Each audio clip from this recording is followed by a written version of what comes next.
पिछली वीडियो में अपन ने नॉर्थ अमेरिका को मतलब उत्तरी अमेरिका को कंप्लीट कर लिया था। और इस वीडियो से अपन ये शुरू करेंगे कि साउथ अमेरिका दक्षिणी अमेरिका में कितने देश हैं और उनका लोकेशन क्या है, उनकी राजधानियाँ क्या है। और ये देखेंगे कि सबसे उत्तरी, दक्षिणी, पूर्वी और पश्चिमी देश नॉर्थ अमेरिका का कौन सा है। और नॉर्थ अमेरिका से जो मतलब साउथ अमेरिका, दक्षिणी अमेरिका से जो आभासी रेखाएं निकलती हैं, जैसे भूमध्य रेखीय रेखा हो गई, और आपका ये ट्रॉपिक ऑफ कैंसर हो गया, ट्रॉपिक ऑफ कर्क रेखा हो गई, मकर रेखा हो गई। इन सभी रेखाओं को अपन डिस्कस करेंगे।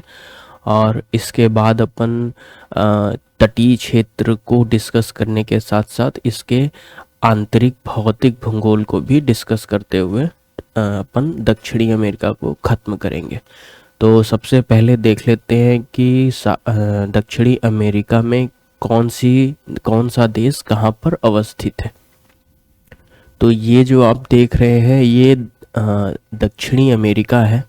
और सबसे पहले अपन कोलंबिया से चालू करते हैं।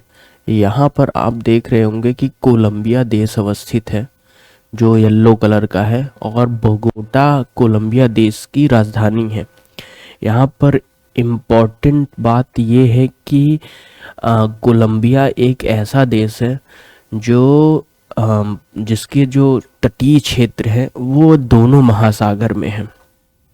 जब अपन कॉन्टिनेंट डिस्कस कर रहे थे तो यहाँ पर आ रहा था अपना अटलांटिक ओशियन, और यहाँ पर आ रहा था अपना पैसिफिक प्रशांत महासागर, और यहाँ पर आ रहा था अटलांटिक महासागर। तो आप ये देख सकते हैं कि जो कोलंबिया है वो उसका जो तटीय क्षेत्र है वो अटलांटिक महासागर में भी है और प्रशांत महासागर में भी है। तो ये इम्पॉर्टेंट फैक्ट है, एग्ज़ाम में पूछा जा सकता है कि दक्षिणी अमेरिका की ऐसा कौन सा देश है जिसकी तटीय क्षेत्र दोनों महासागर यानी कि प्रशांत महासागर और अटलांटिक महासागर में अवस्थित है। तो वो देश होगा कोलंबिया।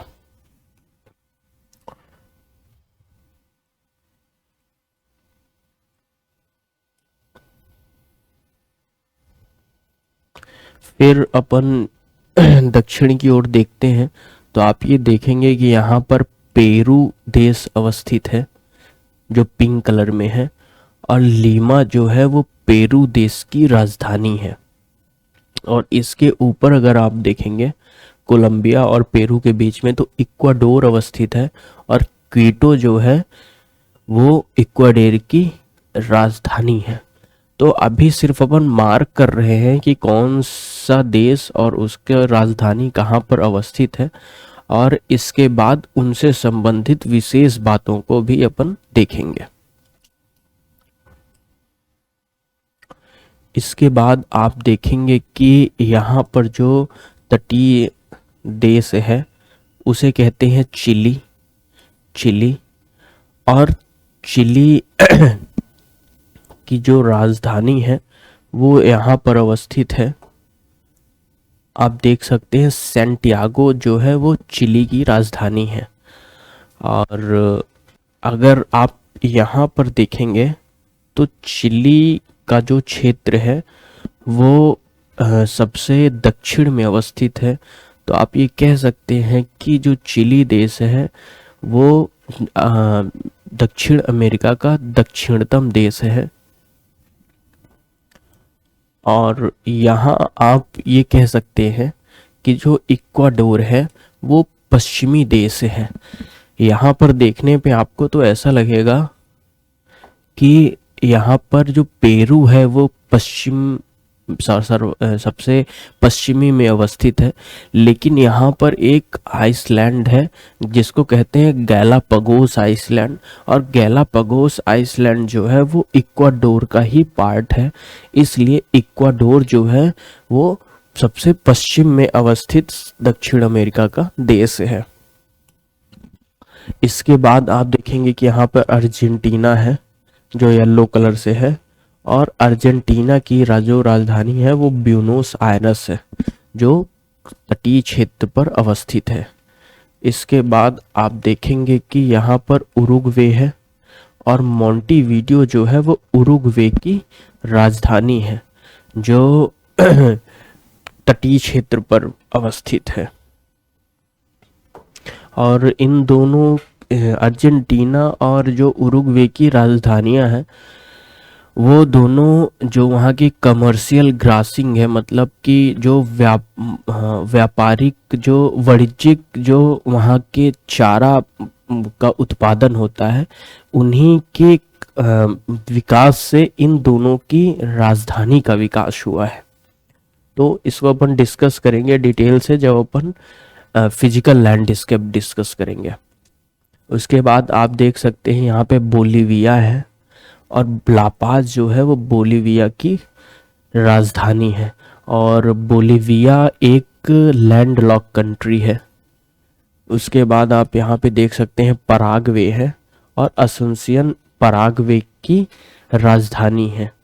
तो आप ये देख सकते हैं कि केवल 2 ही ऐसे देश हैं दक्षिणी अमेरिका के जो लैंडलॉक है। लैंडलॉक का मतलब ये होता है कि उस देश के चारों तरफ दूसरे देश अवस्थित है जिसकी अपनी तटीय रेखा, तटीय क्षेत्र नहीं होती है समुद्र या महासागर में। उस देश को अपन लैंडलॉक बोलते हैं।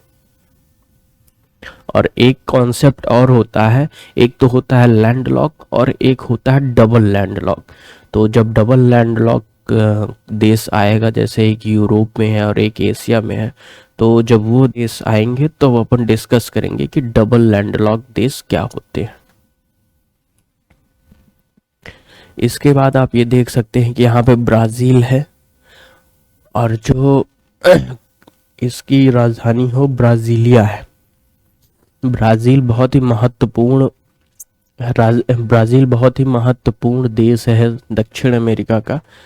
बाद में डिस्कस करेंगे डिटेल से कि क्यों है ये महत्वपूर्ण। इसके बाद आप ये देखेंगे कि यहाँ पे फ्रेंच गुयाना है। फ्रेंच गुयाना यहाँ पर आप अच्छे से देखेंगे तो आपको यहाँ फ्रेंच गुयाना दिखेगा। इसके ठीक बगल में आप देखेंगे तो आपको सूरीनेम दिखेगा, और पारामारिबो जो है वो सूरीनेम की राजधानी है। और फ्रेंच गुयाना जो है वो बेसिकली फ्रांस की एक टेरिटोरी है। ये क्षेत्र भले ही दक्षिण अमेरिका का भाग है, लेकिन यहाँ जो शासन है वो फ्रांस का ही है। इसके बाद आप देखेंगे यहाँ पे कि गुयाना है पिंक कलर का, और जॉर्ज टाउन जो है जो तटीय क्षेत्र पर अवस्थित है वो गुयाना की राजधानी है। इसके बाद आप देख सकते हैं वेनेजुएला। वेनेजुएला जो ये देश है उसकी जो राजधानी है वो कराकस है। वेनेजुएला के संबंध में एक और फैक्ट है कि वेनेजुएला जो है वो सबसे उत्तरी देश है दक्षिण अमेरिका का।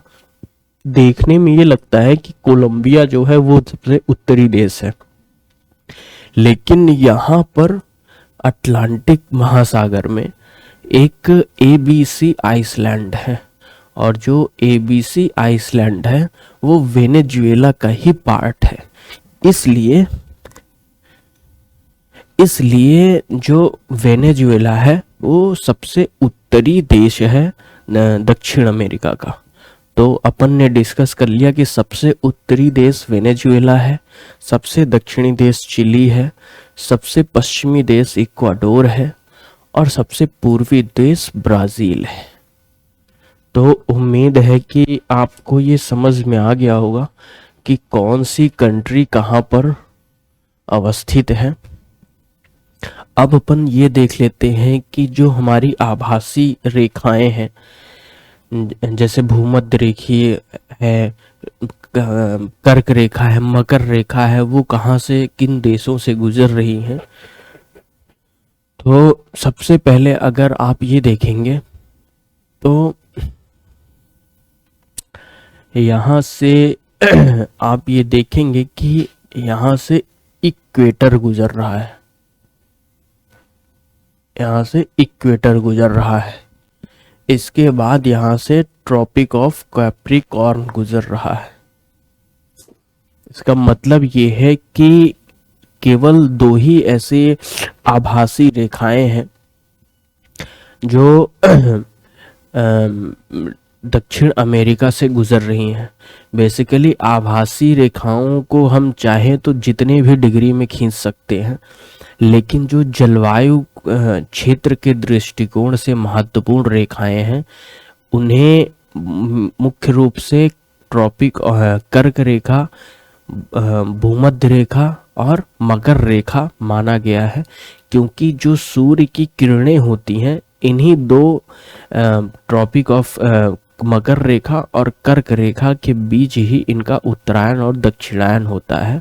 तो ये जलवायु के दृष्टिकोण से बहुत ही महत्वपूर्ण रेखाएं हैं। और जब अपन जलवायु विज्ञान देखेंगे तो उसमें ये चीज़ें आएंगी कि किस प्रकार से सूर्य की किरणों का उत्तरायण हो रहा है और किस प्रकार से सूर्य की किरणों का दक्षिणायन हो रहा है। और ये जो उत्तरायण और दक्षिणायन हो रहा है ये केवल दो रेखाओं के बीच में हो रहा है, जिसमें सबसे दक्षिण पर है मकर रेखा और सबसे उत्तर पर है कर्क रेखा, और इसके बीच में भूमध्य रेखा आती है।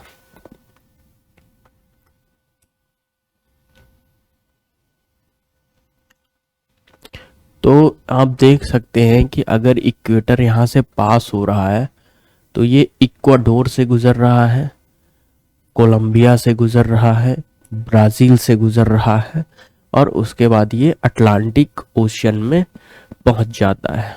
उसके बाद आप ट्रॉपिक ऑफ, तो कितने देश हो गए, 1 2 3, कह सकते हैं कि 3 ऐसे देश हैं जिनसे होकर भूमध्य रेखा निकलती है। इसके बाद अपन कैप्रिकॉर्न मकर रेखा को देखते हैं। तो मकर रेखा यहाँ से होके गुजरती है, मकर रेखा यहाँ से होकर गुजरती है। तो अपन ये देख सकते हैं कि सबसे पहले ये चिली में एंटर की, उसके बाद ये अर्जेंटीना में एंटर की, उसके बाद ये पराग्वे में एंटर की और उसके बाद ये ब्राज़ील में एंटर की। तो इसके बाद फिर ये अटलांटिक ओशियन में चली जाती है। तो हम ये कह सकते हैं कि 1 2 3 और 4, 3 देशों से इक्वेटर गुजर रही है और 4 देशों से ट्रॉपिक ऑफ कैप्रिकॉर्न गुजर रहा है।